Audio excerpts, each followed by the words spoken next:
madness, your ritual.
Yo, what's going down? You know what time it is. It's Ritual Madness podcast time. That's what time it is, dudes.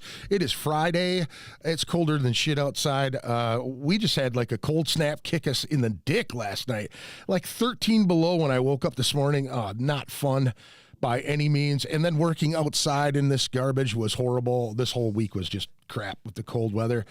Do me a favor, check out Lowbrow Saints Tattoo Collective. If you're looking to get some tattoo work done, give them a shout. You can either email them at lowbrowsaints@gmail.com, or you can give them a call. If you got some great ideas, you want to throw down some ideas, have them draw up some stuff, all that type of shit, you know what I mean? 612-353-4755. Again, that's lowbrowsaints@gmail.com. Get in touch with them if you're looking to get some artwork done. Life is short, man. Live colorful. How about that? There you go. Let me see here. Do me a favor. Check out ritualmadnesspodcast.com. We got 273 episodes up there for your listening pleasure. There's mixed in episodes too, like little check-in things, a lot of like little video things that I've done. I know last weekend I did like a little video blog. I went to the heavy metal swap meet sponsored by KFAI's Roar of the Underground. Bill Hansen put this swap meet thing on, and I was scheduled to do it like before COVID, I believe, and I think something had happened where I wasn't able to make it, but I was damn glad that I made it this year. Under Pressure Brewing Company is over in Golden Valley. That's where they held it at.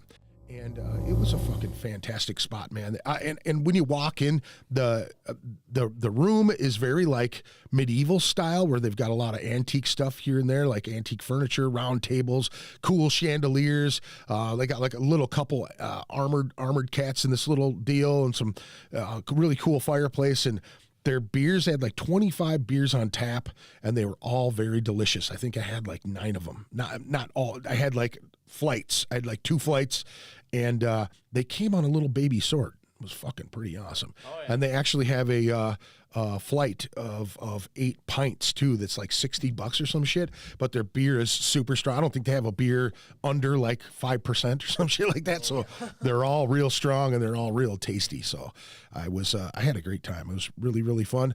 Lots of cool vendors. Lots of really cool. I ended up buying a Napalm Death Harmony Corruption album, and I hope I didn't break it in the process. I left it in my fucking bins, and it's freezing out. So hopefully it didn't wreck it. That kind of sucks. It's not like a special release or anything like that, but the guy was selling it brand new for $10, so I had to buy it. Harmony Corruption's like one of those must-have old school death metal albums. You know what I'm saying? So today we got some we've got some fantastic guests here. Why don't you guys go and tell me who you are, what your name is, and what instrument you play in the band? All right, my name is Mitch Veckert. I play guitar in the band Strappado. Nice. Hi, I'm Dane. I pluck on a 4-string instrument, and I yell at the top of my lungs in the band Strappado. Nice. Well, what's your last name, Dane? Veckert. So would that make you guys cousins, or? Twice removed. Yeah. Nice. So let me ask you this: how long have you guys actually been a band? So it kind of started as like a high school band in 2019 with a couple friends. Yeah. And then after our first show, we got my brother involved, and then kind of went from there. We kind of took a break near the end of middle of 2021, right? Yeah. Was it in the middle of 20? Yeah, it was the middle of 2021. I think it was July, and then we came back about a year ago. So, I mean, I guess there's kind of 2 start dates if you want to think about it. Yes. So like the inception and then the resurrection or something. Yeah. Heavy, where you kind of pushed a little bit more with it. Now you were in another band. We were just talking about this before we got on air. You were in Fix the Glitch for a little while too, right? Yes, I was. Yeah. And like how long were you with those cats? About a year. Yeah. And and we were talking and with this band. I mean, you seem to be a bit heavier than Fix the Glitch was at that particular time. Not to say that they're not a great band; they're a fantastic band. Oh yeah, they fucking kill it, man. Great group of guys. But you seemed like you were pushing towards the heavier stuff from that time. I mean, it was that really what you wanted to do, is kind of move towards the heavy stuff? Yeah, I guess you could say that. I've always kind of, I wouldn't want to say I'd limit myself to the heavy, but I definitely like kind of strive more towards that harder, like sound. Like if it's with Strappado, I like playing fast, but if it was like Fix the Glitch, I'd gravitate more towards like, the harder rock, active rock kind of vibe, Yeah. Which I love all that shit, man. Hell yeah, man. Music is fantastic, dude. Oh, now, yeah. I mean, I always like it. Now, since you guys are like, this is your first time being on the show, I always like to kind of pose this question because it's, to me and to a lot of people who maybe watch the show, or, I mean, I like to find where musicians get their motivation from. I like to see, what was it? What were you guys listening to as kids? What were your mom and dad listening to? What were, other peers listening to at the time? What were your grandparents listening to, for God's sakes? Sometimes that's it kind of bleeds into what we do as musicians. So I'll let you guys, either one of you guys can go start. Dane, I'll let you start. Oh, me. So I'm kind of speaking for both of us when it comes to what our parents listen to. Oh, first off, hi mom, hi dad, how y'all doing? Hey guys. Thanks for watching if you are. Yeah. But like there was like a lot of Journey playing in the house, a lot of like 80s like new wave pop bands, like a lot of I think it was 80s on 8. Is 80s on 8 Sirius XM, or is that? Yeah, oh yeah, for sure. Yeah, I think. Oh yeah, my dad listens to Casey Kasem's Top 40 like reruns when I was like driving with him in the car and all that stuff. So a lot of that had an influence on me when it came to basically pop music from if it's Casey Kasem. I mean, there's just a lot of radio pop music. And what time frame was that? Because that did span a fucking really long time with Casey Kasem. That dude did that job for us so long. Yeah, a lot of what era would you say Dad listens to in the car mostly? I think it's kind of all over the place in terms of 70s, 80s, 90s, that type of stuff. Just kind of all over the place. Yeah. A lot of Fleetwood Mac, a lot of Journey, a lot of the Police, growing up in the Veckert household. Yeah. Nice. Yeah. All good examples right there. Now with that, like, so did you start on bass? Did you start on guitar? Was that your main instrument when you first started playing? For me, it was actually started out on piano, as a lot of kids do, at the age of like 8, 9, whatever. Got really bored of that, what kid isn't like, oh, I don't want to go to piano lessons. I'd rather be playing video games right now, Right. And then I think Now with the piano though, did it, I mean, you got bored with it, but did it spark your musical interest at that point? I mean, it wasn't the piano as much as it was when I ended up watching School of Rock over at my Uncle Joe's house over in Green Bay. That's what really started the downhill trend in my life, I would say. Well, that's a horrible way to look at it, man. I mean, this movie's awesome. I think I want to be a rock and roller. Yeah, it didn't help at the time that the kid playing Zach looked like me at that age too. Right. That didn't help at all. Yeah. Yeah. What's up, Matt Taylor? Thanks for joining us, buddy. I appreciate it. Thanks to all the folks watching right now.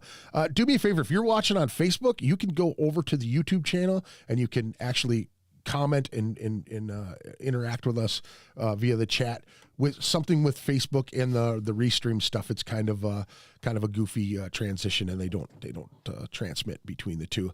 Now, how about you with the musical instrument thing? It kind of started, with the kind of how he kind of mainly got into rock and metal was like Guitar Hero 3. Yeah. Specifically for the Wii, right? Yep. Yeah. Oh, yeah.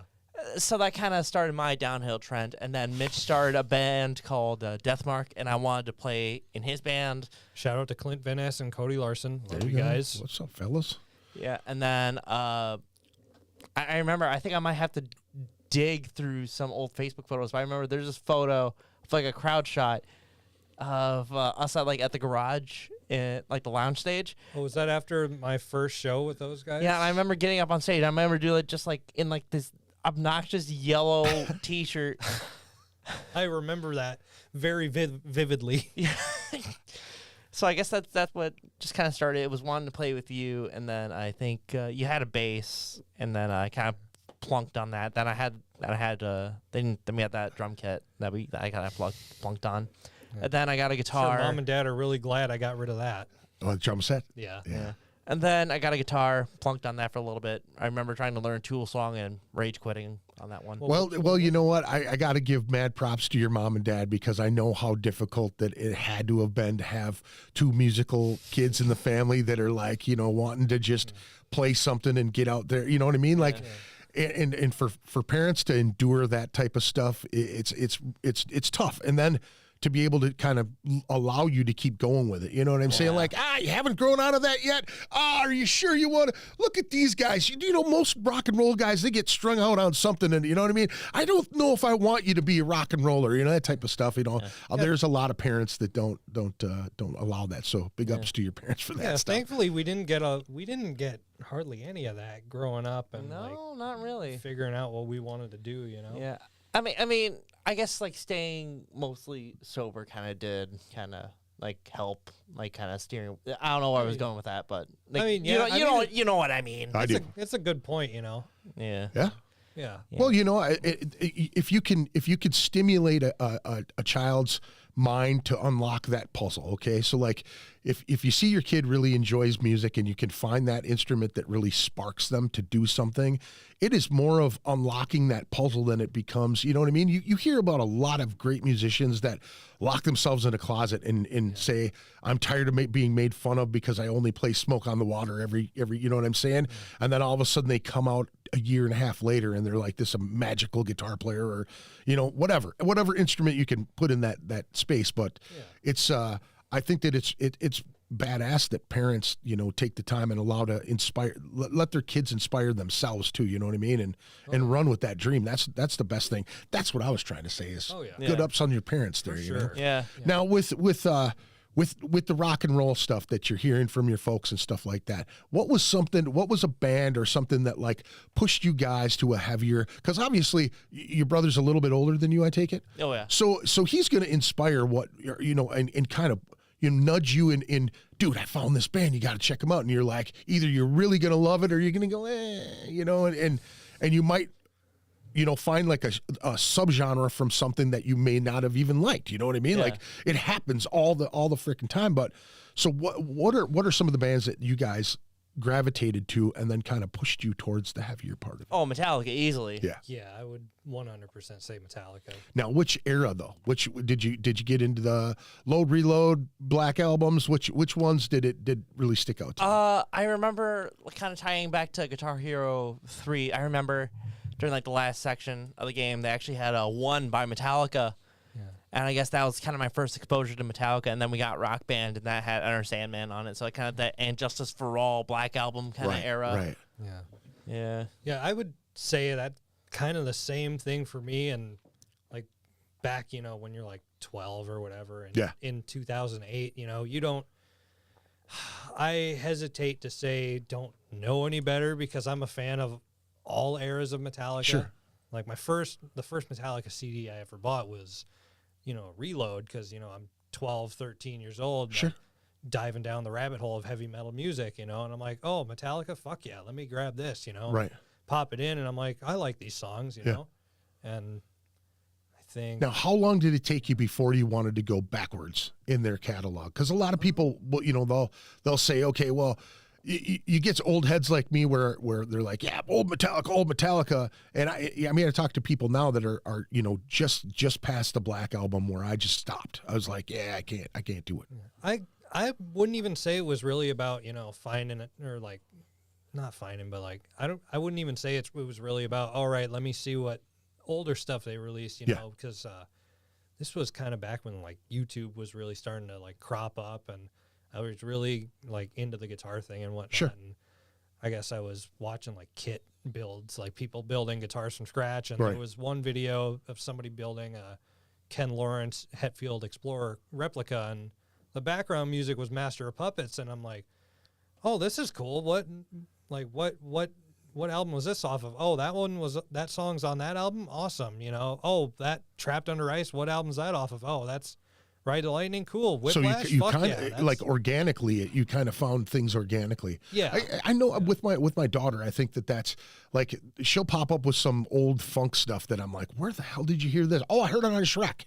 You know, oh, I heard it on this. You know what I mean? It's like weird spots that you know, you have just a smart or producer or something throw in a cool band like what is it, Stranger Things. Yeah. You know what I mean? That's like this reemergence of all of this old Metallica stuff that like everybody started buying it again. You see, you know, more Master of Puppets t-shirts and shit everywhere, you know. That makes me happy. Even that might be a little bit of shaky ground to talk about, but I'm really glad more people are starting to get into heavy metal through like mainstream media, like Stranger Things, or you know, dude, that would have never happened when I was coming up. You know what I mean? It was like so removed from everything. It's kind of like some of the death metal that's out there. You know what I mean? It'd never be popular in any, you know, major, you know, platform at all. You know. Now that topic's been brought up, I gotta ask, because I'm pretty sure you saw it in theater. What was that like? Watching Ace Ventura: Pet Detective and seeing Cannibal Corpse pop up on the big screen Well, you know what? To be honest, man, it was surprising, but yet it made me smile because it was something that was so underground at the time. You know, my friends, you know, the people that I hung out with, nobody in the fucking, you know what I mean? Half the kid. Okay, I'll bounce it back even further than that. Well, so the Black Era album for Metallica, and I brought this up on the podcast many times. It was one of those albums where it was a crossover for a lot of people that shit on me as a kid for what I liked because it was so much heavier than everything that they listened to. You know what I mean? Right. We're talking, you know, The Cure and like, you know, these Smashing Pumpkins and, you know, grunge bands. And I mean, there's just a handful of shit that all the other kids in my high school were listening to, Love and Rockets. And you know what I mean? Just obscure kind of like poppy. I mean, more people know about Depeche Mode now than when I was in high school. You know what I'm saying? So with the Black Album, it was kind of one of those things where finally you smile because metal got its due, to where it was finally being brought to the forefront and people were paying attention to it. But to me, when I showed up at, you know, Float Right, where they played with Suicidal Tendencies in Danzig, right? Oh, yeah. It was like I ran into people that I played football with that shit on me for my heavy metal. You know what I mean? Like I was the only long hair on my football team, but I was so big and so aggressive that people never fucked with me. You know what I'm saying? But I had friends that were smaller dudes, that were long-haired dudes, that all of those wrestlers and all those football players and all, you know what I mean? Yeah. Or punk rock kids that I hung out with that got fucked with because of these kids. So it was one of those things that was like bittersweet for me.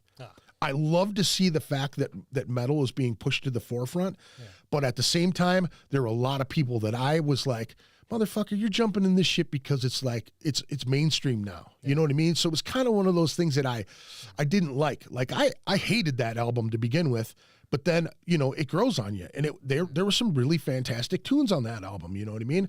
Yeah. And, you know, if I went back and listened to some of the stuff, Load and Reload, those are albums I didn't even get into at all. Like I did not put those in my CD player at all. Now, with Cannibal Corpse, I had seen Cannibal Corpse. I had opened for Cannibal Corpse before they were on Ace Ventura. So when you see a guy who's singing in a death metal band and going out and doing Weekend Warrior shit, all of a sudden that genre that you're busting ass and making zero money and getting paid in drink tickets and pizzas, you know what I'm saying? Like one of your bands that you've seen a million times is on a big screen and fucking Jim Carrey's, you know, bouncing around and doing his thing. To be honest, it was absolutely amazing to me. You know, I was fucking ear to ear grins. I must have rewound that shit. And then, you know, there's two different releases of that too, where he's, you know, bouncing around on stage and he's actually singing with them, to where he's like all the way back to the crowd, and then they dump him into the crowd and he's like talking to the one dude and he's headbanging and he's like fucking not talking to him. Like there's multiple different cuts of that movie, and I've seen them all, and it always made me smile. And then to find out that he actually, you know, that he requested that they be in the movie. I mean, that was even cooler. I ran across that one of the interviews he did on like Letterman or some shit, and he was the Napalm Death interview. Yeah. And you know, I just thought it was so funny because, you know, who in the mainstream media or you know, a media darling of any sort is going to talk about Napalm Death and, you know, Cannibal Corpse, for God's sakes? You know, it's just kind of one of them things. So to be honest, it was absolutely amazing, and you made me feel old. Thanks. Sorry. No problem. Let me see here. The beard, Craig Rosen's beard is up here, and he said, "Bib diapers rule." I thanks for the tidbit. I love peeing in my bibs, dude. I tried to tell you that's the way it goes. I get to the job site the other day, and he's making fun of me because I drive truck. You know what I mean? But I don't like wearing long johns out in the cold. I'd rather wear bibs because you can just pop them off, and you know what I mean. If you got to go wear your pants, you know what I'm saying? Yeah. So he's giving me a hard time. So it must be pretty cold in that truck, huh? You know, just busting my balls. So I told him I just pee in my bibs because it's like a big diaper. Yeah. A big baby like that. I mean, hey, you gotta do what you gotta do. Instant warmer. Yeah. So you got a point. Now back at you with that question. How did you feel about it when you saw it for the first time? That's actually how I got into them. Yeah. It was a mixture of them and my buddy Morgan kind of pushing me in that direction, and like, maybe 8th grade, maybe 9th grade. Morgan Franklin, if you're listening to this, thank you. You're a contributor to my downfall. Yes, thank you very much, because that is fantastic. I love you too, buddy. That's awesome, and always love to give shout outs to the homies that now, was it like that for you cats? Now, him being your brother, did he go, dude, you gotta check this out, and hand you the disc? Or no, I guess I kind of like how did you get into this stuff? I was kind of aware of Cannibal, kind of like through like online memes. I don't know, it's just like, I don't know how to really explain it. Just like, it's like one day I didn't know who Cannibal Corpse was, and then I was just aware of them. Yeah. Again, that's how I became aware with a lot of these bands. There wasn't like that moment. I was just like, I am aware of it, all of a sudden. Yeah. huh? But when I really got into Cannibal was like about 10th grade, because I watched the Centuries of Torment documentary, and I guess that's what kind of instilled my my attitude about making it in music. Like, you don't have to be this Metallica level band to able to make a living off music. Right. I must have fallen asleep listening to Centuries of Torment at least 150 times at this point. Yeah. That's one of my go-to, like, if I'm tired and I need background noise to go to bed to, I'll just go to YouTube, look up Centuries of Torment. It's like 3 hours long, and just put it on my phone, turn my phone upside down, and just conk out. Yeah. Now, but again, I guess it just made the dream a lot more viable in my head. As far as wanting to be a musician and playing? Full time. Yeah. Well, I noticed when you guys played with Goat Whore, just being, because I was virtually right in front of you the whole time. Yeah. But I could see you. I mean, everybody was getting into it that was on stage. Matt is always bringing it. Yeah. The other guitar player, would you say his name was Andrew, right? Andy. Okay. Hi, Andy. So he was throwing down. That cat was into it.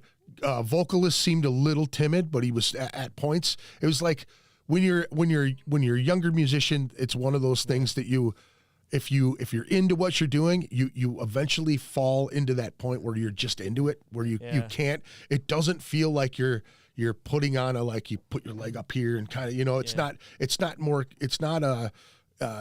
scripted out. Yeah. It's more of a feeling when you get into it. And I could tell your vocalist is like real young and green, but once the music started really catching him, same with the drummer. The drummer was like, he was kind of frozen for a minute, and then all of a sudden he was just like into it. You know what I mean?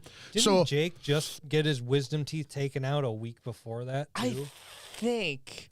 But yeah, I was kind of speaking of Jake. Yeah, I mean, like, he really gets into it with his main project, Bajalvin. I don't even know how to describe them. They're not metal. It's like dubstep, death metal, cyber grind, hyperpop. It's like their shows are nuts. Like I saw them at Cadence, and like they literally they told people to bring toys, right? Yeah. Like toy cars and shit. So like during the first song, like singer runs off stage, and I'm assuming you've been to Cadence, right? Yeah. You know how they have that basement area? Yeah. Like so it runs downstairs. I'm just like, oh, okay, maybe he needs to fucking throw up. I don't know. He comes back up like with the wire toy with the wire toy with the beads on it that you see in the waiting room at the doctor's office. Like a weird abacus or something like that. Yeah. With the swirly ones. Yeah. He sets it down in the middle of the pit. He's just like, play with that. So everybody's just started swishing beads around and shit. Yeah. Hold on, I think I have a photo of it. Give me like 2 seconds. Oh, that's hilarious. That's hilarious. So now being brothers and shit, like obviously he's going to hear and be influenced by whatever you're listening to at the time. You know what I mean? Yeah. So what made you pick up the guitar and like focus on the guitar?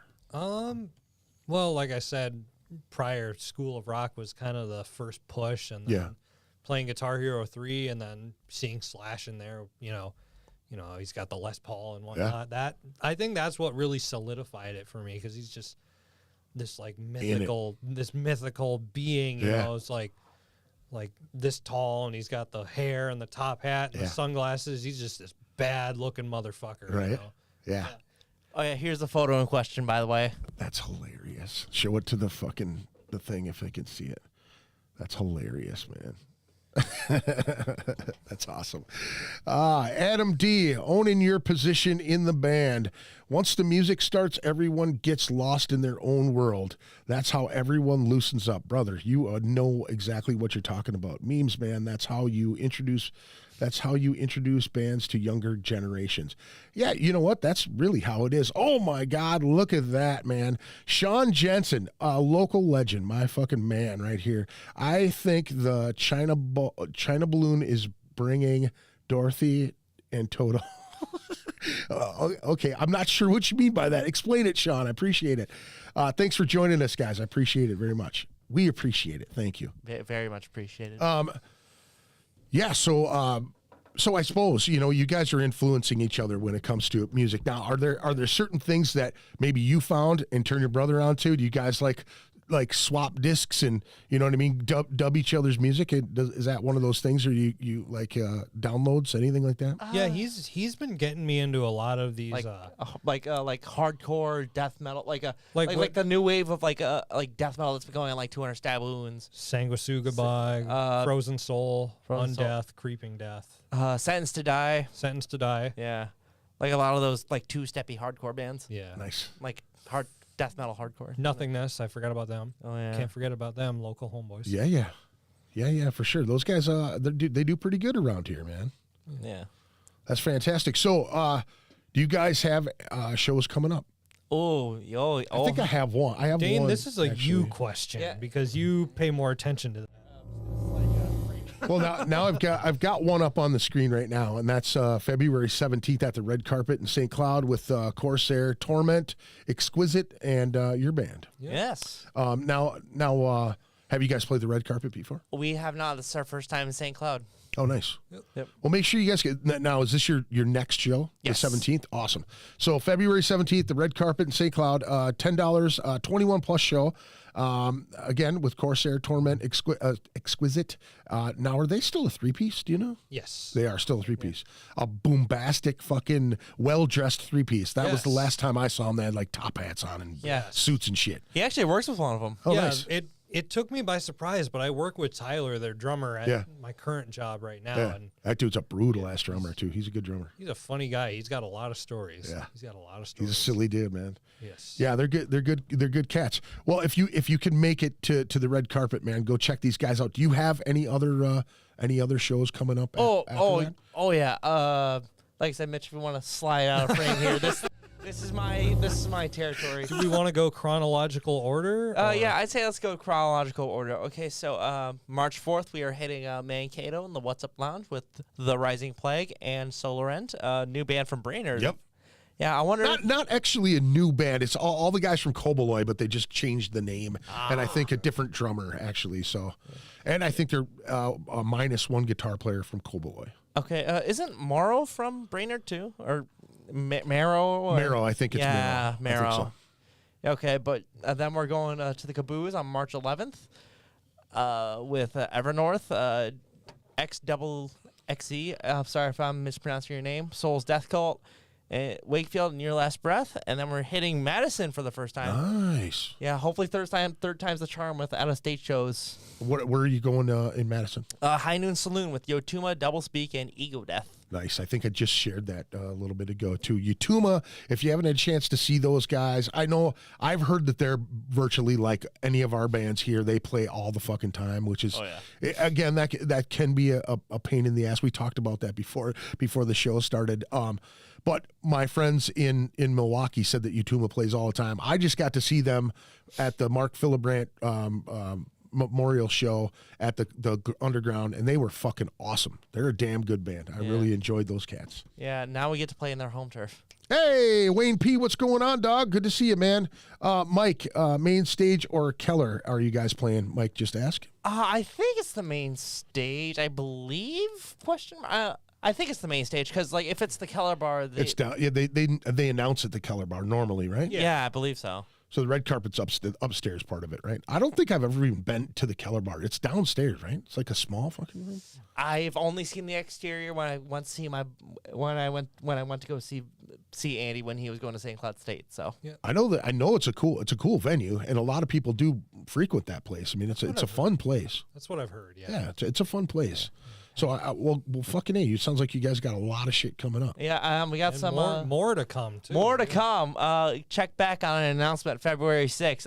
I guarantee you're gonna want to pack the X venue with because of why band. That's all I'm gonna say. When you said I guarantee, I thought you were gonna break into the Men's Warehouse saying you're gonna like the way you look. I guarantee it. No, that's a commercial right there. And then we are totally not playing a show April 1st. Well, hold on. Not yet. Don't announce that. I said not. Oh yeah, no, you got a point. I said we are not playing a show April 1st. Mike says the Keller Bar was where all the hardcore stuff was back in the day. Main stage rocks too, and lots of horns up in the air. So thanks for joining us, Mike. Appreciate it very much. Thanks to everybody who's watching right now. From what I can see, 12 folks just watching us, hanging out. 11, 12. It's bouncing back and forth now.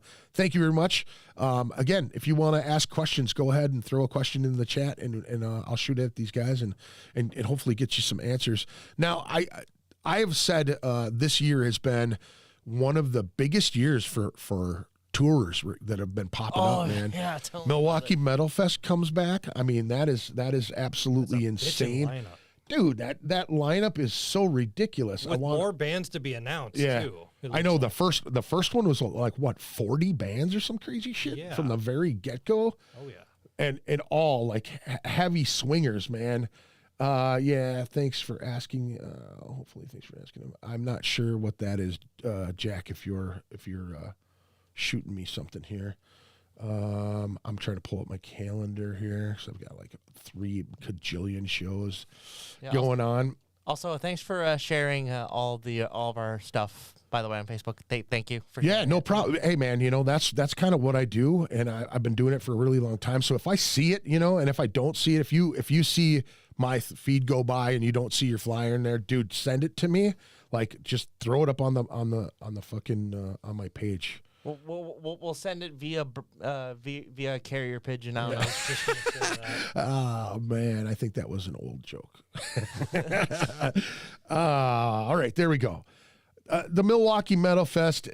I think I have another thing here. I'm gonna see if I can pull this up. YouTube inlays. Did that work? Yes, it did. Okay, so I've got the flyer up with the guys here too. Oh, I'm kind of cutting off the flyer, but Milwaukee Metal Fest, May 26th, 27th, and 28th. This lineup is absolutely nuts, man.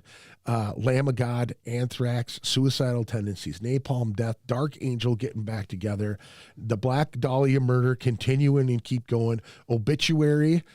They just released something not that long ago, like within like recently, right? A few weeks ago, yeah. A few weeks or something.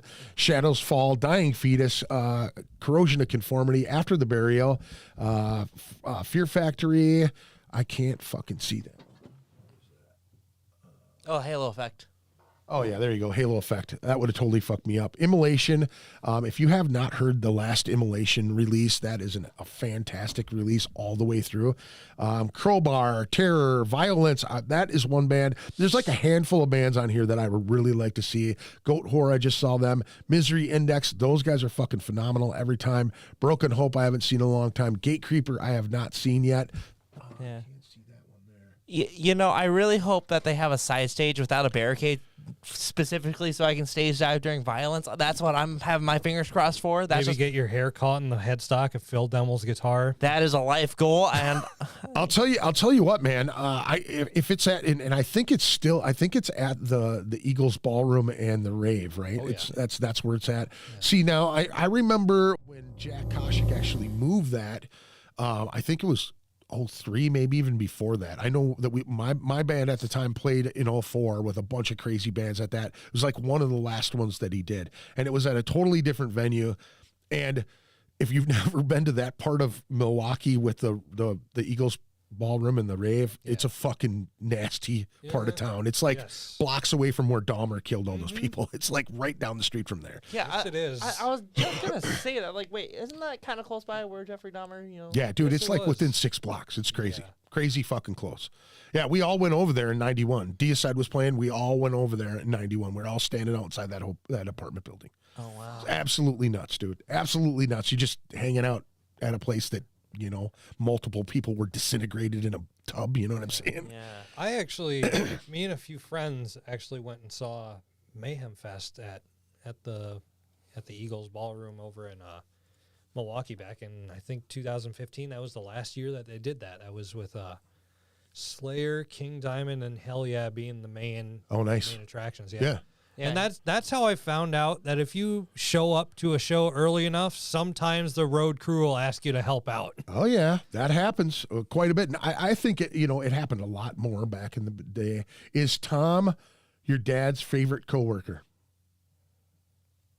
I don't know what that's supposed to mean. Is Tom your favorite dad's your dad's favorite coworker? Now here is that somebody from Takeda? I don't know. It's the call is 500XCT.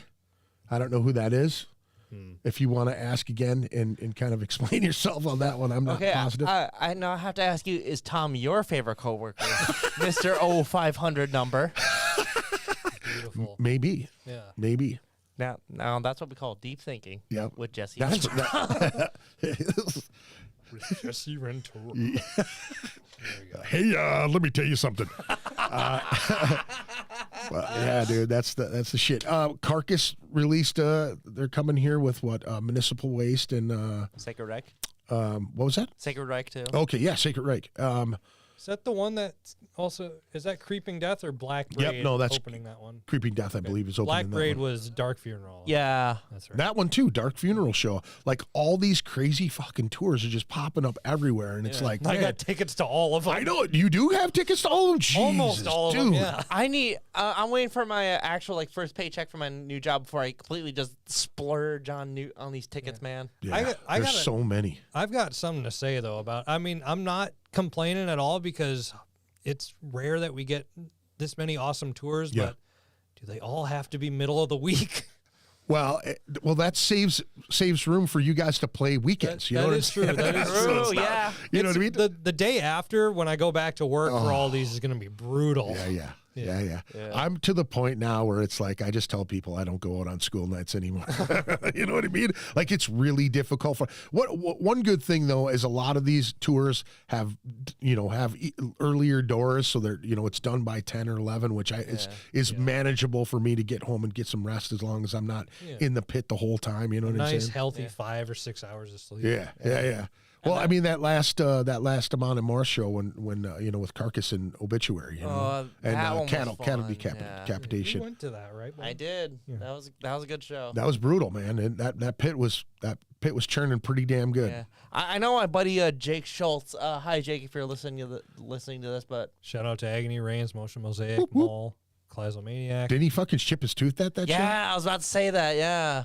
Yeah, we were right. I saw him. We shook hands when I went around a couple times during Obituary. He's like, "Hey, what's going on?" He actually, one of his teachers in school was my cousin. Really? Yeah. It was kind of weird because she was like commenting on something, and I'm like, "Holy shit, what is this? How do you guys know each other?" And she's like, "I was his teacher." That's kind of crazy. It's cool. It's cool. Yeah. I dig it. Very much. So what are you guys got now? What I noticed when I was looking for your guys' music online, you have a lot of singles. Yeah. Now, what was the thought process behind that stuff? The thought process was we were going to put out an EP, and then we procrastinated, and then we only put out singles. But we're actually working on an EP this time, I promise. Yeah, I think more so it was a mixture of that and then just getting anything out there, right.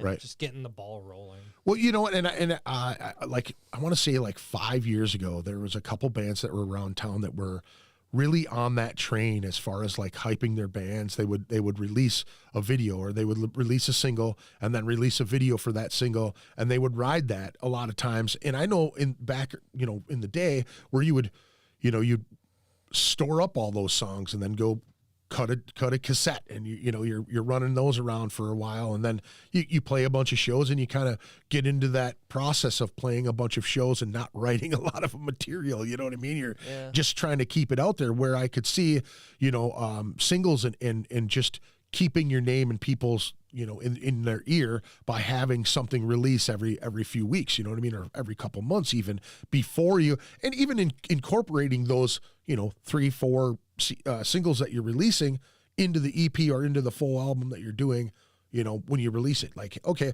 here's a taste of what we got going on, and see how people take to it, and kind of go from there. I thought when I looked at it, I was like, hey, that's kind of a good idea. You know what I mean? You're keeping it out there. You can always make lyric videos. You can do all kinds of shit like that if you find the right people to do it for you. And who doesn't love a live video too if you're going to do some shit like that? Yeah.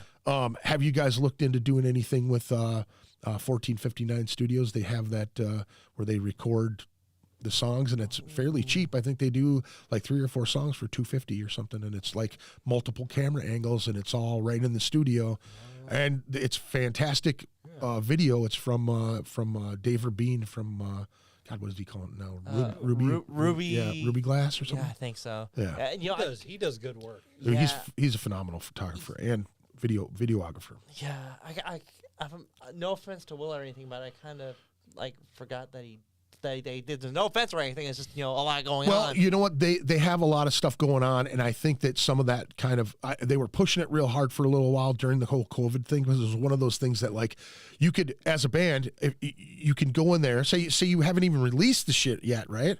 Go in there and play those songs, and then now just trickle them out every time. A live, and dude, those videos turned out really, really good. Yeah, They did, Yeah. Multiple camera angles. I know even Coffin Rates did one of those things. Rest in peace. Much love to those cats too, man. That was a great band. I was pretty bummed out. I didn't get to make that final show. I really wanted to, but hats off to all those guys. And I'm pretty sure that those guys are going to be back at it again, doing some cool. I just spoke with Will, and I think he is working on some stuff. Plus, he's doing the Plague of Stars too. So. Yeah, Plague of Stars. Then is Tom like straight up incensed to die? I don't know. I mean, or is he just like a live drummer? I mean, I know he went to Chicago to record with those guys, but I'm sure we'll find out in due time. Yeah. Tom's a fucking freak. powerhouse. He's an absolute freak. A little terrible Tommy Tears. That dude's a fucking crazy madman, dude. That dude's such a beast on the kit, man. Oh, yeah. Such a beast. I wouldn't want to get in a fight with him. No, definitely not. I would like to fight him. It'd be fun. I'd have a good time with that. That reminds me, Time Bomb Pro Wrestling. I was talking with him at Snow and Flurry, and I was complimenting him on his battle vest at the time when it had a bunch of these spikes on the shoulders and whatnot. And I think he said, or I think he made some kind of joke saying I was going to wear my all Danzig battle vest because it would piss off the Coffin Rights guys or something. And I was thinking to myself, maybe around Christmas time, wouldn't it be funny if I made him an actual like battle vest that was all Danzig patches? Right. Yeah. Tom, if you're listening, I'm still thinking about doing that. Yeah. No, I remember I went to a show in October of 2021. It was a Reaping Asmodeus show in October of 2021 at Amsterdam. Yeah, I remember. I think Tom cracked a cymbal and like cut his forehead. Oof. And like blood was dripping down his face. So I had to run to the bathroom, grab a paper towel. I'm just like, bro, you're freaking bleeding. Yeah. What does he do? He just wipes his armpits. I just kept playing bloody. Yeah. That's awesome. Speaking of reaping, that's another drummer powerhouse, Daniel. Oh, dude, he's a freak. He's been a freak for years too, man. What's crazy about Alex, the guitar player, though, that dude was a great guitar player in the band Six, who was Al Town from Glutton for Punishment and what is it, Mastiff and Apothic. Yep, right now. That dude is a straight beast. But Alex got into an accident and like had to figure out how to use his hand and became just he was already a great guitar player, but when he had to rehabilitate himself, he just skyrocketed. He's just a freak of a guitar player. So damn good. And Daniel's always been really, really good, man. Like, when you hear that he's going to be playing like in any band at that particular time, because he used to jump around a lot more than he does now, but man, that dude has always been a beast. Yeah. Oh, yeah. Yeah. So, Greg, if you don't mind me asking, so I think I read when Joey Jordison unfortunately passed away that you actually knew him. I was thinking about talking with him about this too before we started. Yes. Go on. I was just wondering, like, do you remember when Slipknot first came to Minnesota for the first time? Yes. Or like, do you remember where that was? Yeah, First Avenue. Really, that show was was the show that they destroyed the coffee machine, the big giant. It was like a $5,000 cappuccino machine. I think it was huge. It was like this big. It looked like a big. It looked like a still that you would see brewing fucking moonshine or something. It's like that brass like big crazy looking thing. Now here's the funny thing though, is I actually didn't stay to watch them guys. I left. because I didn't know who they were and I didn't give a fuck, to be honest with you. I didn't care. I didn't know that my friends were in the band. Funny thing is that my drummer stayed there to watch them play, came to practice the next day, and he handed me Paul Gray's phone number, and he's like, Paul wants you to call him. And I'm like, Paul who? And he's like, Paul Gray from, well, we used to play with their bands down in Iowa all the time. And so I was just like, what? And he goes, yeah, dude, he's in Slipknot. You wouldn't have fucking believed those guys. They were amazing. And he was like telling me, he was like, the movie Road Warrior. He's like, it's like Armageddon on stage. You know what I mean? Because they're fucking keg barrels and shit throwing everything. That's how they broke that. Lighting each other on fire, beating the shit out of each other. Throwing up on stage. Yeah, I actually had some. It's kind of funny because the original singer of Slipknot, Anders Colfini, was friends of ours too, because him and Paul played in a band together. I think it was Body Pit that they played in together, and then I think it was Mick and Jim and Joey played in Modifidius. I think it was either him or Mick played in. And one of the two guitar players played with Joey in Modifidius. I think it was Mick, it was my drummer, Tony, and Joey, who were like, they just watched each other every time we played with them. They were like, helping each other move their kits around, but just focused on what one guy was doing. And we swore up and down that Joey used Tony's drums, his snare sound for the first couple albums. It was like a running joke for us. You know what I mean? I was just telling this story the other day. When they went multi-platinum, they came here and they did, I think it was like Ozfest or one of those festivals at Float Rate. And I was talking to Paul, and Paul said, yeah, I'll have some backstage passes for you and whatnot. So I showed up there, and I was kind of already friends with all the people from 93X at the time. And so they let us do whatever we wanted, really. And all the security people, we already knew all those guys, so they let us do whatever. So I walked back there, and nobody really knew what they looked like. You know what I mean? Like, fucking 9 guys or whatever. There were bands on stage that were making fun of the fact that you should never talk shit about Slipknot because they could be right next to you and you don't even fucking know it because you didn't know what they look like, right? So God, that's a very scary thought, in my opinion. When so I'm hanging out with Paul for a good couple hours, right? And Joey's on the bus, and he was like, let's go get Joey or whatever. So he's got sticking his key into the bus, and he opens the door, and here comes Joey walking off the bus. But he looks right at me and he says, "Greg Chilton, holy shit!" From Necromus. That was my old band at the time that we used to jam with together, and he says, "Dude, I always remembered this riff," and he went do do do do do do do do do do do, right?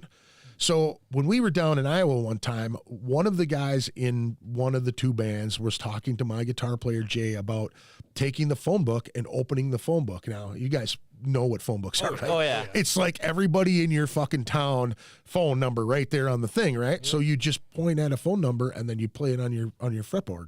So my guitar player took all of our home telephone numbers and played them on the fretboard. So when Joey walked off that bus and hummed that riff to me, that was my mom's home telephone number since I was little. My mom still has the last 4 numbers of that phone number on her cell phone number. So it was 4811573. Da-da-da-da-da-da-da-da-da. So he said, I always fucking love that riff. And it was like, and I go, these are friends that I've known forever, and they just went fucking multi-platinum. They just bought new houses at the time. They are just, you know what I mean? They're big fucking shit, Yeah. And they told us a lot about how they made their money. They talked about, and I'm sure this is kind of fucking common knowledge now since they've been around for so long, but when they signed their first album, they got a shitty deal. And the thing that made them their money was that they got the best merch deal. They got better merch deals than a lot of really big bands at that time, because Roadrunner was around for a really long time in the 80s, right? But they were the very first band to hit multi-platinum for that record company. So Monty Connor, their A&R rep, had been in A&R through the 80s. You know what I'm saying? And then picked those guys up from Danny Nizell, which was a security guy that worked for Asia Security here, who now is the manager for Dolly Parton. Wow. So it was like all these little things and people that we knew from the music scene here, and like it was kind of like a culmination of all this shit, So when they went out on tour, they toured for like almost 2 years on that first album, right? And the fucking record label was trying to force them to come back in. But he said, we all bought houses this year. And he goes, now imagine all of us buying nice houses, big houses. He was like, the reason we were able to do that, and I want to say like 2 weeks before that, 3 weeks before I seen him in concert, I went down to Sun's, which is no longer open in Minneapolis, but it used to be like a fucking huge head shop, but they didn't sell pipes and shit there. It was all metal shit, all punk rock shit. So you could go in and you could get banners like this. You could go and get, Slayer patches. You could get fucking every t-shirt you can imagine. And it was like an old Japanese dude that had this fucking badass rock store in Minneapolis. Dude, it was open forever. And then kind of in this weird transition in the thousands, they just shut down. You know what I mean? But I went there to look at a jumpsuit just because I was like, oh, that's dope. You know what I mean? Yeah. And they were selling for $100 a piece. You know what I'm saying? So you can imagine walking to their merch booth even today. They've got like Kiss, they've got lunch boxes, they've got fucking jumpsuits, they've got masks, they've got all the shit that they sell. Now, they got a killer fucking merch deal, so they didn't make money off of their okay, this is the fucking funniest thing. They produced 1 million copies of that first album, right? Yeah. They got sued on that first million because of the Purity Night shit, right? Yeah. So, the dude, Paul's telling me the story, and he goes, so we got sued for it. So we had to stop production on that whole album. He goes, really didn't fucking mean anything to us. All we did is we digipacked it, repacked it, and released some old demo shit that we did. And he goes, everybody just bought the album again. And then he goes, once we beat the fucking thing, and they were right in the middle of it. And within weeks of when I didn't see him, right? They won that court case, and they just re-released that first one again, and everybody fucking bought it again. So that first album sold multi times, that's triple fucking platinum right there. And the record label was trying to force them to come in so they could make money off of their album, right? Because then you go, well, we're just going to stay on the road and make all of this money unless you renegotiate our deal. And that's exactly what they fucking did. They went, they got Ross Robinson to produce fucking Iowa, right? In that whole transition, my band at the time I was transitioning from Necromus to Sublevel, right?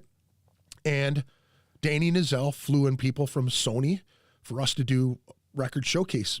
People from Elektra, people from fucking Def Jam. That's who American Head Charge was signed with. Redline was Best Buy's record label. We played a showcase for them. So there was a lot of opportunities when they hit it big. It was like the doors open for a lot of local bands. Like when Interscope was another one too, because Fred Durst was going around, and that's when this was Puddle of Mud, Nickelback. There's like Three Doors Down.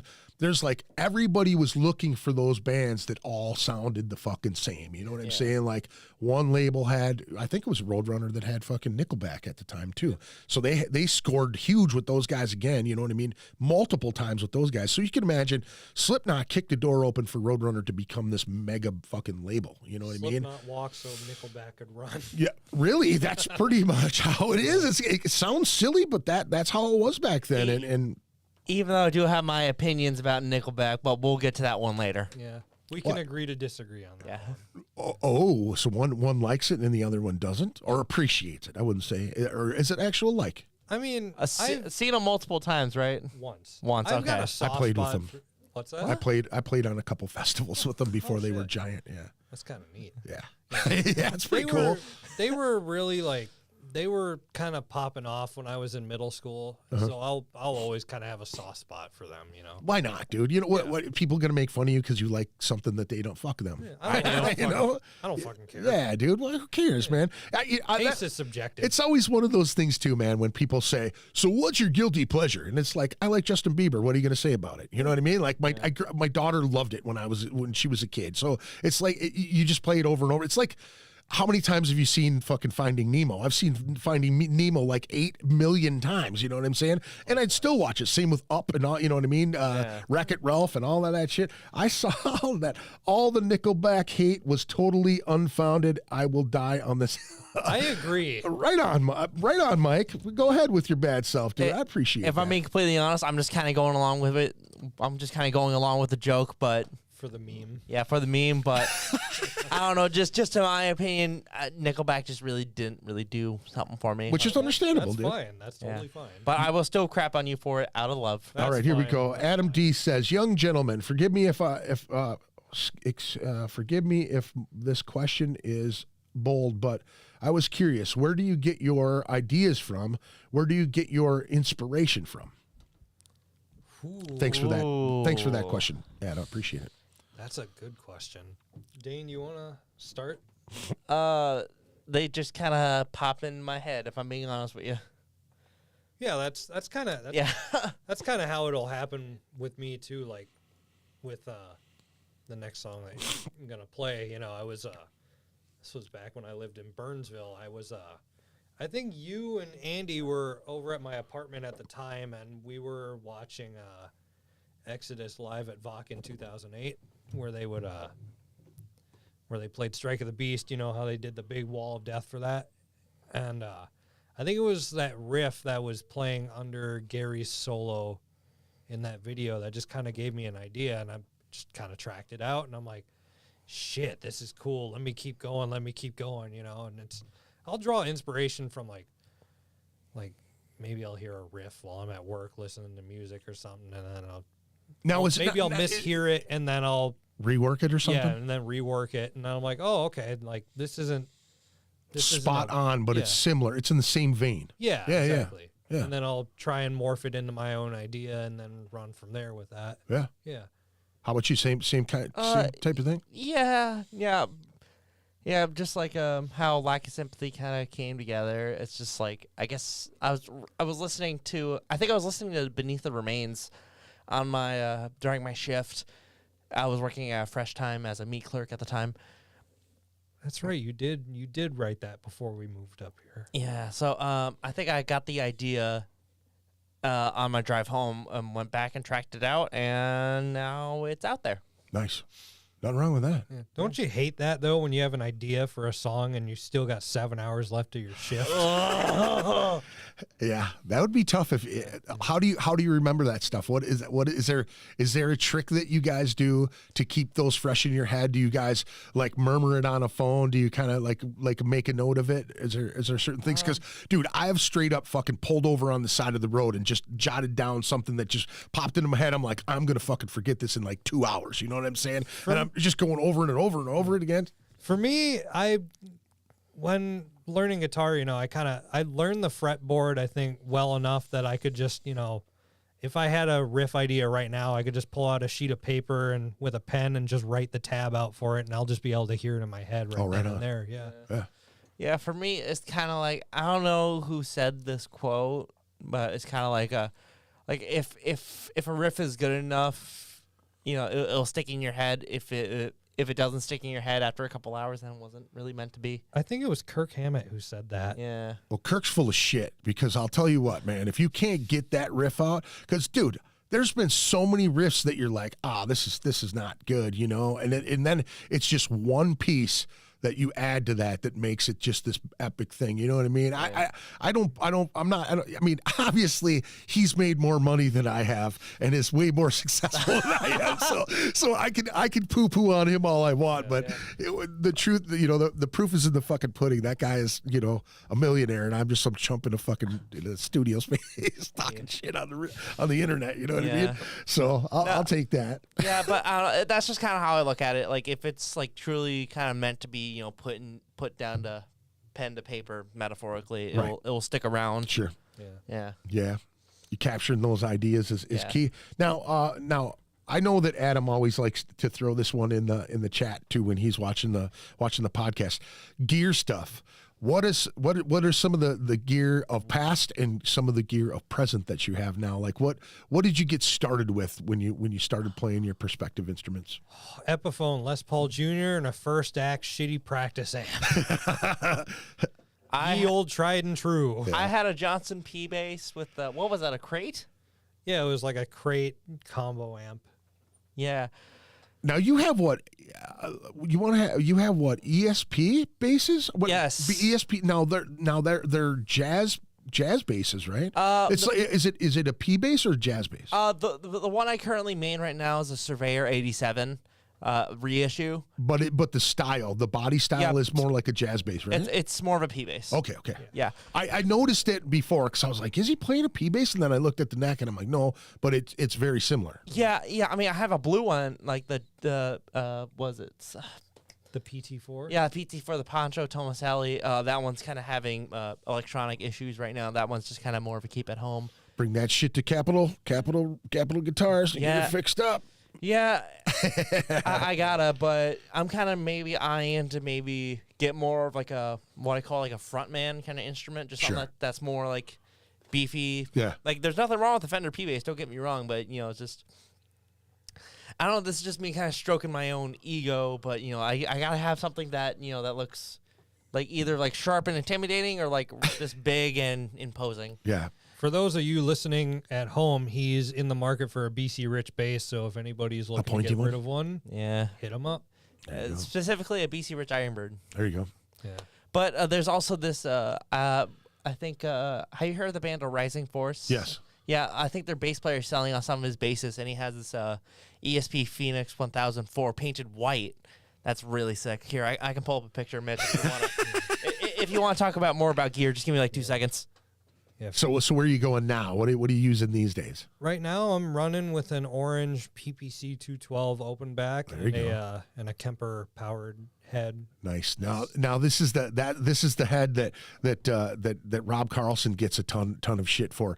That's the one that you can basically load in a bunch of different tones to it, right? Yes, it and is. like basically clone anything that you want or something if you get the right modules for it or some shit like that. Or what are they? It's like a schematic or something, right? Yeah, it's just kind of your own files, your own tone files in there. Yeah, you can pretty much mic up a head and cab and then press a couple buttons on the Kemper and then pretty much have an exact like tone match stored in that thing, so that way you don't have to take your expensive Marshall JCM 800 from 1980 something that you don't want to risk breaking. You can just take the Kemper out with you and it'll sound exactly the same. Yeah. Well, pretty close to the same. Pretty close, right? Yeah. I mean, I kind of prefer a real amp just because I it's just more of I just want to kind of experience what the generation of old kind of had to go through. Yeah. In my opinion, it's more fun.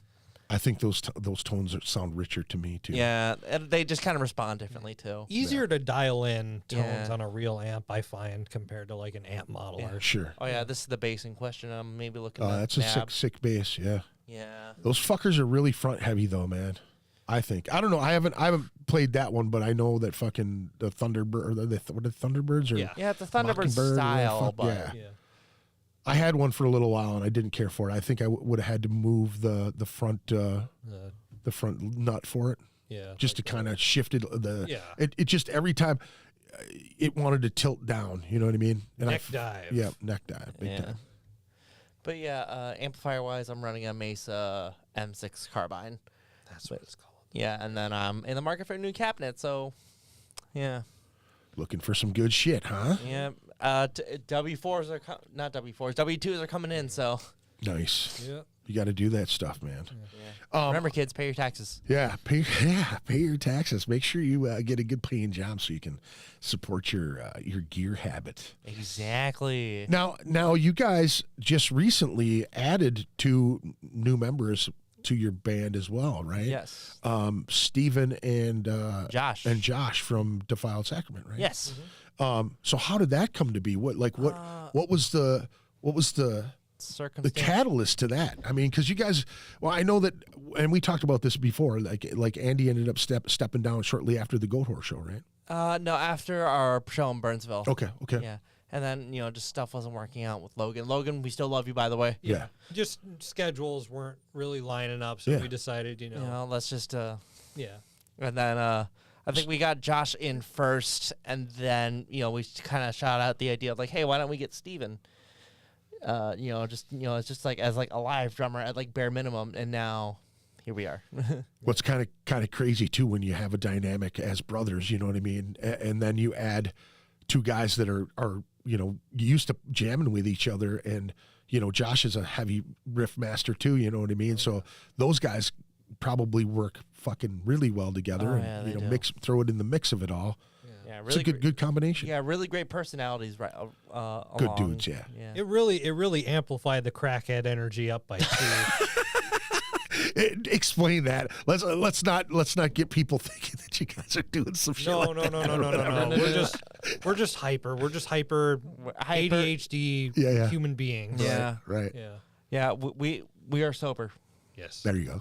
Yeah. Well, that's good, man. Well, at least me and him. Well, you keep it focused and keep moving forward. That's the best way to do it, man. Yeah. You know, you get a lot of people. You know, there's a lot of folks that get caught up in that shit and they don't make it out. You know what I mean? And a lot of that good energy and all of that hard work, learning your instruments goes right out the fucking window. You know, that you think about rock star and then you get up there and like, you know, you kind of fall to the wayside because you want to get drunk or high or whatever. It's just, I've personally watched enough behind the music to be deterred by all of that. Right, man. And that's good, man. That's good. You know, a lot of people, I don't think enough people they make more fun of it than they actually pay attention to the lessons to be learned there, man. You know what I mean? Like, if you really want to do this, you know what I'm saying? Well, what was that band from the Muppets called again?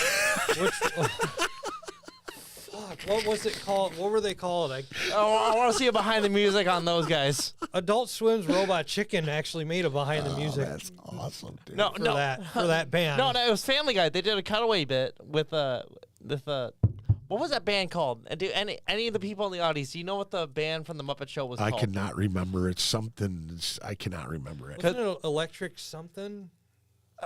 Does anybody know out there what the Muppet band's the name of the Muppet band was? Throw it in the chat. Somebody says, Adam D says bongo bass are the sexiest basses ever is what he said. Oh yeah, the Ernie Ball bongo bass. Oh yeah, those are really cool. Right. I have not seen them Yeah. yet. Wait, I have to look up what the name of the band. Yeah, Matt Taylor, you're old enough to know about Sons, man. Sons is the shit, dude. Sons is the shit. Okay, so I have to like take a quick break here. Not really a break, but I have some stuff that I want to announce because this is an exclusive thing for me here. I was given the okay to actually announce this show that's coming up here from Midwest Metal Promotions. They're excited to announce the full details for their Midwest Death Fest, and I do believe this is either the second or third year that Natalie and Midwest Metal Promotions have done this. They actually have a really, really nice fucking venue for this metal fest. Something that doesn't get used a lot for heavy metal here in the Twin Cities, and that is the Minnesota Music Cafe in St. Paul. It is a fantastic venue. I'm super stoked that these guys have this thing going on. But it says here, okay, I'll start from the beginning. Midwest Metal Promotions is excited to announce their full details for the Midwest Death Fest 2023. Our lineup is heavier than ever before, and we have partnered with Zimmergy Brewing Company to do a pre-show or a pre-party show in Menominee the day before. Our main event will. Oh, here, let me do this because I know I'm gonna fuck this up, and I already set this thing up for them to do this here too. So. All right, so I got both of the flyers up there, so now you can see both what's going on here. So the day before, they've got Road to Death Fest at Zimmergy Brewing Company in Menominee, Wisconsin. Our main event will be held Saturday, June 24th at the Minnesota Music Cafe in St. Paul. Our lineup includes acts from across the United States meshing together everything from death metal, grind, thrash, and slam. Midwest Death Fest lineup is Celestial Serpent from Chicago, Illinois, Pursuit from Fargo, North Dakota, our very own Glutton for Punishment here in Minneapolis, Broken Flesh from Oklahoma City, Oklahoma. Right. We got another Minnesota band, which you guys are going to be playing with on the 17th, Torment from Duluth. They are a fantastic band. If you have not seen Torment yet, they have a high energy. Fucking music is punching you square in the jaw, man. It is good stuff. Bludgeon from Minneapolis. I actually had those guys on the podcast last weekend. Those guys are super cool, and they've hooked up with Ashley Talent Agency within the last couple months, and they've got a lot of things on the horizon, a lot of things that they couldn't really release or talk about at the podcast, which kind of sucked because they do have a ton of stuff. So we'll have to do like an update with those cats. As you can see on the flyer here, I am almost all the way through. So Bludgeon from Minneapolis, Immortal Suffering from New York City, New York. And here are the details on the pre-bash. Zimmergy Brewing Company is partnering with Midwest Metal Promotions to bring the first ever Road to Midwest Metal Fest event on June 23rd, featuring 5 killer Midwest bands, some playing both events, headlined by Thrasher's Bleed the Victim from Kansas, whom promoter Dustin Dubeck had seen at Full Terror Assault and immediately decided he must book them for a future show.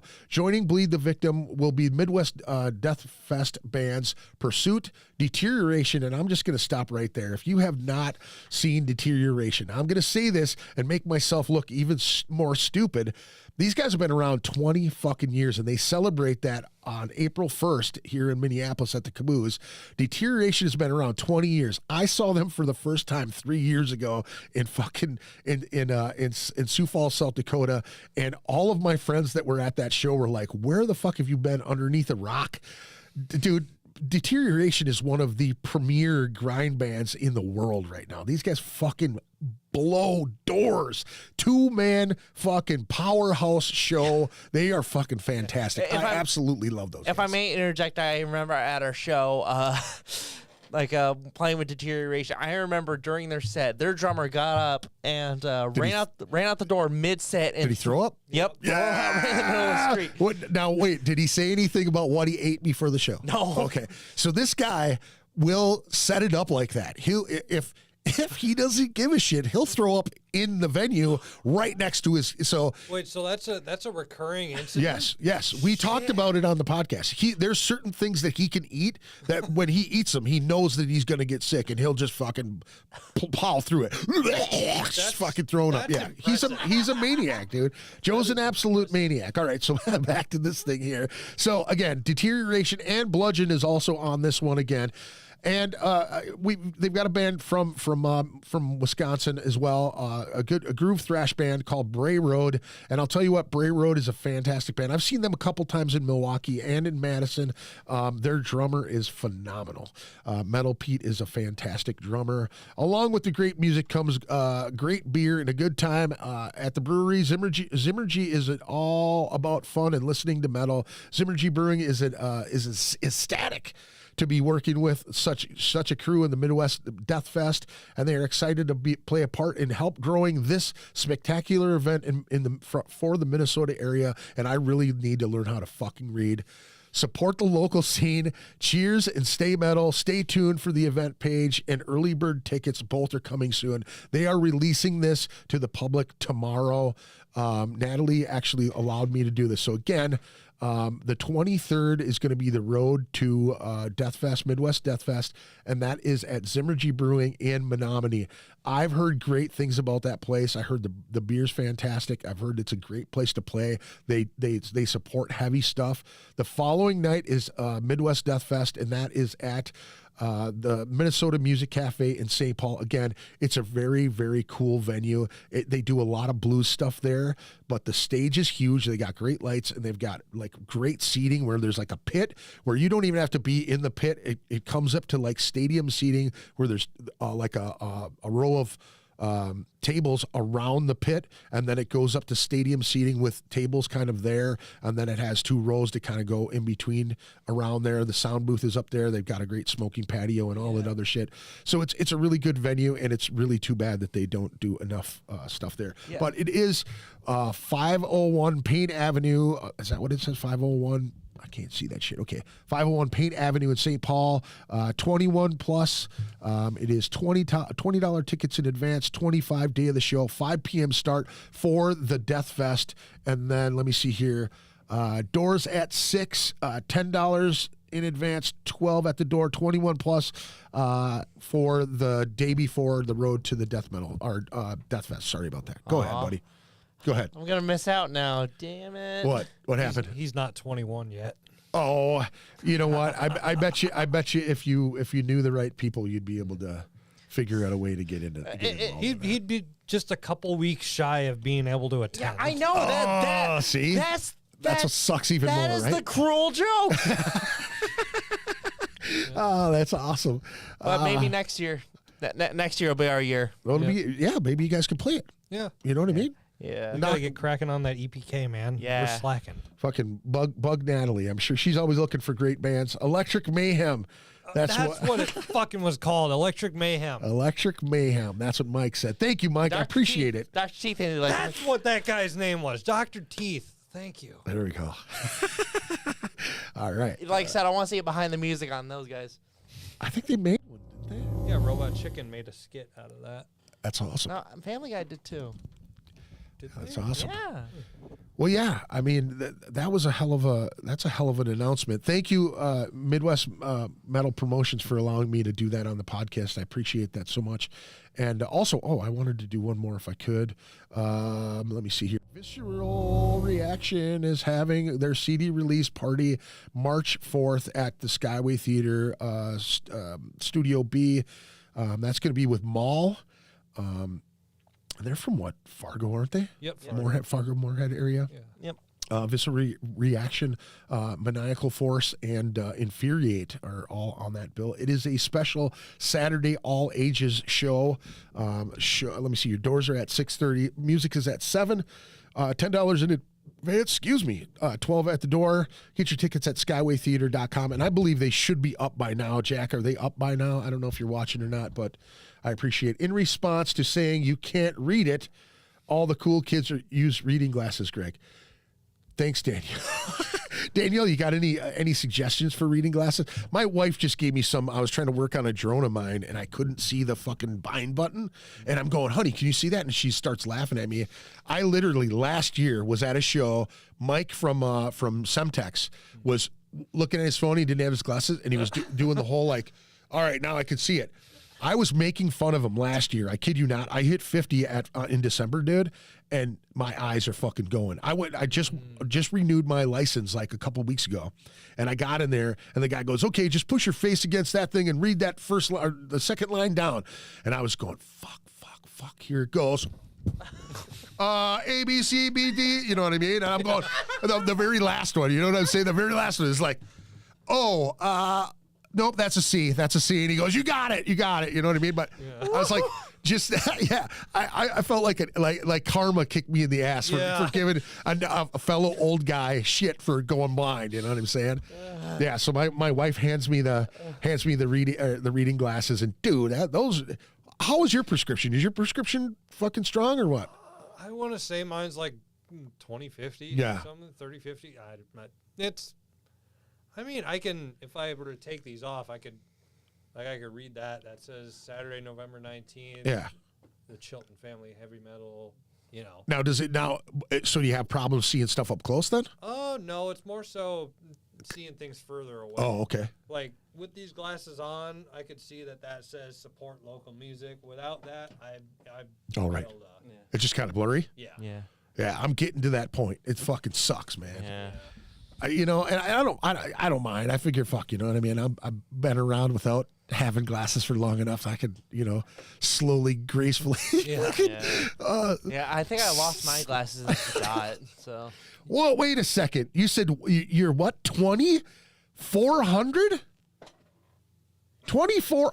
Hold on a second. 20/400. So is that one eye, or how does that work? You got one eye that's can't see itself going anywhere. Well, I've been blind since '94, so I use the regular glasses still, but soon I'll have to start tromboning with the. Yeah, no shit, man. I don't even know, man. Jordan from God, what band is he in now? Jordan and I started this podcast together, and Jordan, we went to go see the Acid Bath tribute band. In Sioux Falls, and he's like, yeah, dude, I just noticed I wasn't seeing things very clear, so he just went and got some glasses, and he said everything just snapped right back into place again. So I think I'm going to be on my way to do that soon here, So you guys got more shows coming up after that? We do, yes. And you're getting now we kind of talked about this whole thing with the plane. Now you guys are hip to that, right? You're gonna space everything out. You're gonna do a thing. Yeah. You know, I just always worry about bands that really, really want to get out there and hungry for stage time. You know what I mean? That to oversaturate. And if you're going to, you know, Mankato, or you're going to St. Cloud, or, you know, that gives you enough space to breathe in between a show in the city. You know what I mean? And, you know, pick and choose. If you get a chance to, you know, open up for, you know, Soulfly or something like that comes to town, then obviously you got to take those shows. You know what I mean? And, you know, stick your dick out as fast as you can. Hey man, it's me, pick me, that type of stuff. And never be apologetic for asking about shows. We talked about that as well. You weren't the only band that hit me up about those shows, and just being out there and actually, you know, putting your foot in the door gets you that much more closer. You know what I'm saying? Because then, hey man, just remember we're interested in playing anything that opens up like that. You know what I mean? Oh, yeah. Like there was a lot of people that hit me up, and dude, I did the same thing. I was hitting those promoters up in the talent buyers, and I was asking those questions right away too. Yeah, and expect a lot more when Studio B does a lot more stuff. That's all I'm saying. Just expect every show. You're gonna expect a text from me. Yeah. Well, I mean, once a day. Well, you know, once a day, on the hour, every hour. Every hour. Yeah. Until I get my answer. That means the clarity or lack thereof that the person with the perfect vision sees at 400 feet is now clear. Things are for me at 20 feet. Holy shit. Wow. Man. That is that's do you use a cane? Do you guys, is Adam your seeing eye hooker? That's Adam's wife, Danielle. Oh. So she'll chime in every now and again, and gotcha. we'll be cracking up.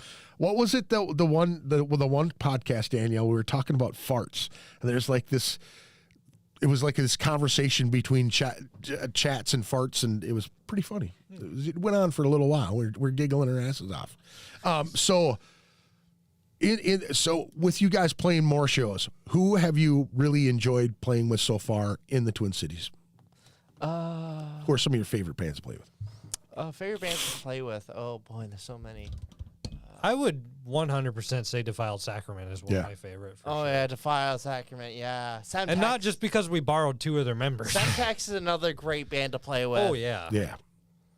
They bring such an element. Yeah. You know what I mean? And if you know any of the history of some of them guys, too, you know what I mean? Like Mike and Dennis have been around forever. And Josh Kellerman is very, very steeped in old thrash and death, and I mean he's just been around for so long. And I mean, since he was a kid, he was going to Slayer shows. You know what I'm saying? Yeah. Dude, that guy's got some fucking vocal range. I hope when I reach 40 and 50, I hope I turn out just like Josh Kellerman. Oh That's all I'm yeah, gonna dude. say. He's at, you know, it's crazy because he was like, there were many years that he kind of he wasn't prevalent in the scene. He had, you know, kids at the time, and he was like, you know, being dad and doing whatever. But then he came back like gangbusters. You know what I mean? It wasn't like he wasn't collecting all the music at the same time. You know what I mean? He was definitely doing that, but it's like became more prevalent, and then, you know, jumped in other bands, and you know, he's been around a long, long time. I think he's probably started before I did. And that's a long fucking time ago. Don't forget DZ too. Yeah. Oh my God. Anytime I see him at a show, it raises my level of excitement. Cause it's just like, he's one of those guys that when you see him at a show, you're just really, really, really happy to see him. Yeah, dude. I'm glad I'm not the only one that feels that way either. Yeah. You know what I mean? Yeah. He's a really good dude. He is. Genuine dude. Yes. I will. Like the first time, like when I saw him at, I think the last Midwest Death Fest last year, you know, that was the first time I'd seen him since, I think, 2020 when we played that show at the Whiskey Junction. Yeah. And I can't tell you the amount of serotonin that gave me. Right. Yeah. He's a good dude, man. But, I'm really good to him. But yeah, it's like.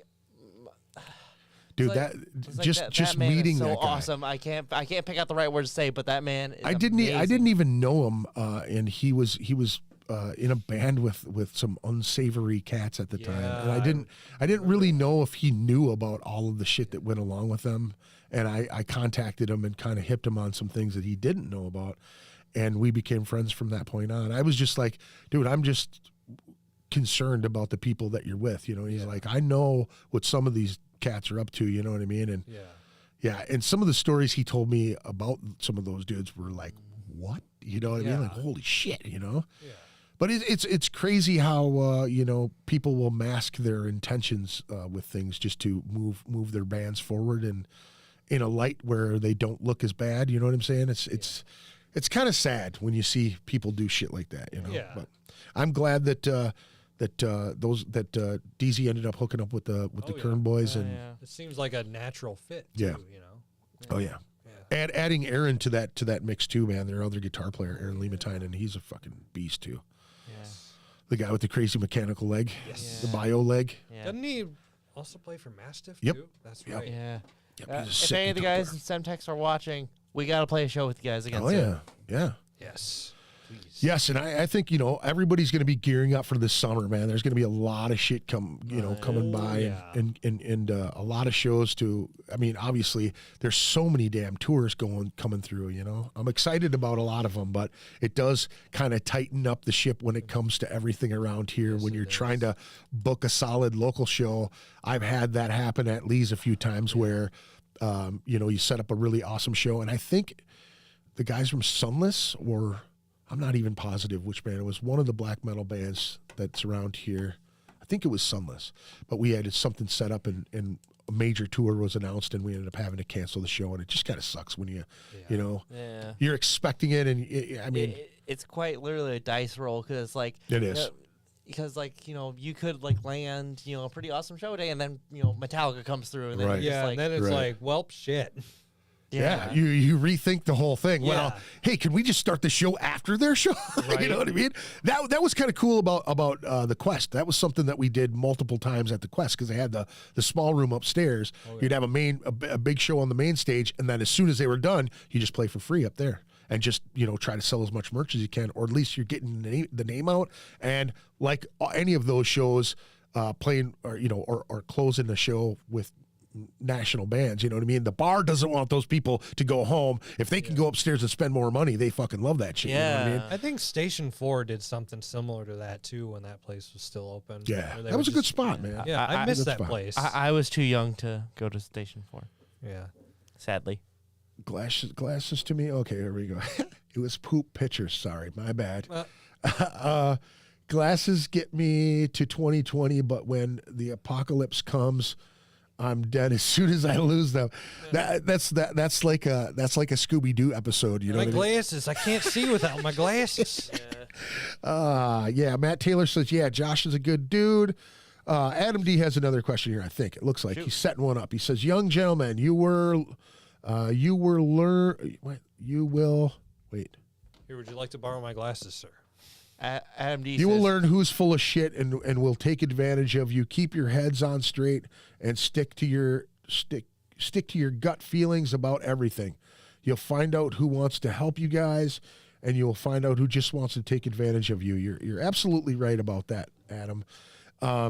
And you'll figure out who those gatekeepers are that don't think that you're really earning what you need to earn out there too, and never let any of those people keep you down, man. Just, I mean, it's always an opinion, Like I can say, hey, man, you shouldn't play every other week, in the same town. But if you're having success doing what you do, in the end, it's all just opinions anyway, and you got to do what's best for the band and what's best for your sanity, for fuck's sake. You know what I mean? Because this shit becomes a job instead of fun all the time. Yeah, I miss the Quest too. It's such a great place, man. Yeah.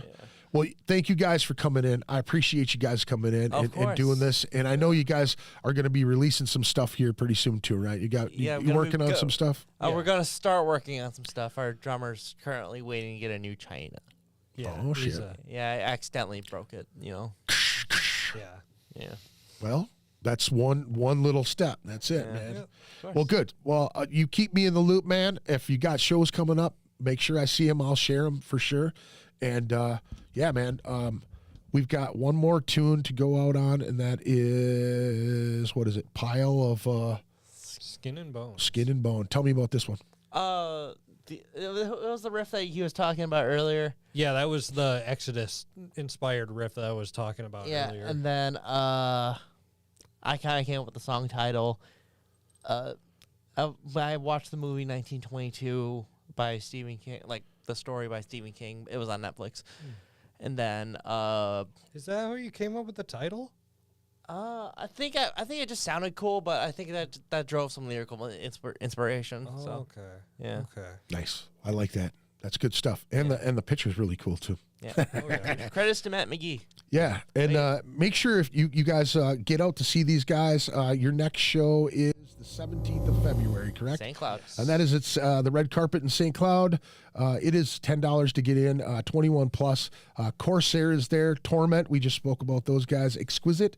And how do you guys say it? Is it Strappado? Strappado. Strappado. And how did you guys come up with that name anyway? Basically, I was doing the good old, go to the fridge to, grab a snack at like 3 a.m, run. That's As you do. Yeah, as you do. I think I was watching a Loudwire video about death. Yeah. Like, and I think Isn't that some sort of torture or something? yeah. Yeah. But yeah, like it was like things you didn't know about, the band Death. And he brought out how Chuck was a part of this band called Slaughter. Yeah. Just laughter. Yeah. Yeah, it kind of brought that up, and they said, they're responsible for the album called Strappado. I'm just like, yo, that's a cool name. Yeah. And it just kind of stuck with me ever since. Yeah. That's awesome, man. Yeah, Good I stuff. do get a lot of people, asking, like, oh yeah, like the Slaughter album, right? I'm just like, named after it, but Coincidence. Quinky Dink Dinkies. Yeah. / inspiration. Yeah. Awesome. I love when people ask us how do you pronounce your name, because I always just tell them it's pronounced strap-on dildo. Mitch, I think you failed to realize that Mom and Dad are listening to this. Hey, I mean, I'm sure they've heard worse. I'm sure they have. Yeah. Yeah. Yeah. Yeah, that's Yep. that's my brother right there. That's awesome. Awesome. All right. Well, let's take a listen to this. Again, don't forget to check out their stuff. They've got a few singles out on iTunes and Spotify, right? That's where I found it, was on iTunes. So make sure you go check out their stuff. Make sure you go check them out in concert. Buy their merch, buy their stuff. Support these young fellas. And let's listen to some tunes, man. Let's listen to Pile of Skin and Bone. Right? It's probably on LimeWire by now, but. Well, let's do it, man. Rock it out. Thank you for coming, boys. Have a good night.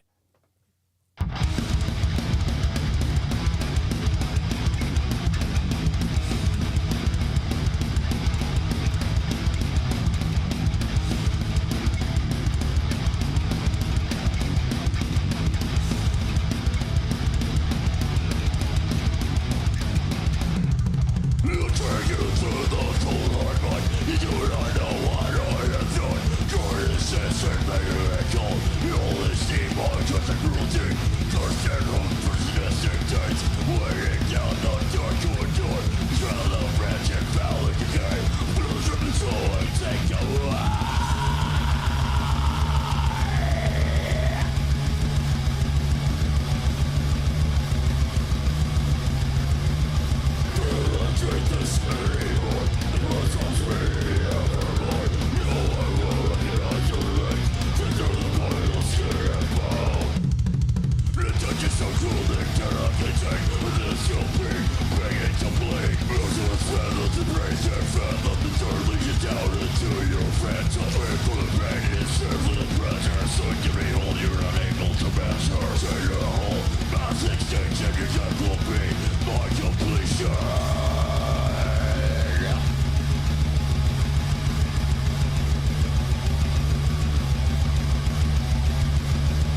Ritual Madness Podcast.